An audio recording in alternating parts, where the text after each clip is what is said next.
যে এখানে অ্যাড হয়েছে, এখন অক্সিজেন কার্বন ডাই অক্সাইড একসাথে চলছে। হ্যাঁ অক্সিজেন এবং বাইপাপ দুইটা একসাথে চলতেছে। এই যে এখান থেকে 4 লিটার অক্সিজেন চলতেছে, এখানে বাইপাপ চলতেছে। এখানে যদি অক্সিজেন স্যাচুরেশন 90 এর উপরে থাকে তাহলে এই কানেক্টরটা খুলে শুধু অক্সিজেন মানে বাইপাপটা চালাবেন, অক্সিজেন প্রয়োজন নাই।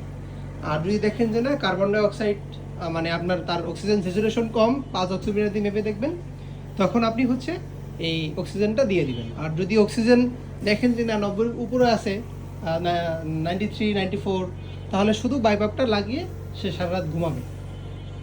আর এমনি দিনের বেলা আর মেশিন, এই মেশিনটা আপনি ওইটা 8-10 ঘন্টা 12 ঘন্টা 15 ঘন্টা একসাথে চালাতে পারবেন, বাইপাপটা অসুবিধা হবে না। কিন্তু অক্সিজেন মেশিনটা আপনি যদি একটা না চালাইতে হয় সেক্ষেত্রে 4 ঘন্টা পরে আধা ঘন্টা রেস্ট দিবেন, ঠিক আছে? অক্সিজেন মেশিনটা 4 ঘন্টা পরে আধা ঘন্টা রেস্ট।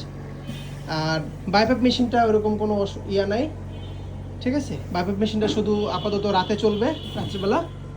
আর যদি দেখেন যে আঙ্কেলের শরীরের কন্ডিশন একটু খারাপ, তাহলে সকালে 2 ঘন্টা এবং দুপুরে খাবার দাবার এবং খাওয়ার মিনিমাম আধা ঘন্টা পরে মেশিন লাগাবেন, এর আগে না, ঠিক আছে? এই আপাতত এই সিস্টেম। এরপরে যদি কিছু লাগে এটা তো অবশ্যই আমরা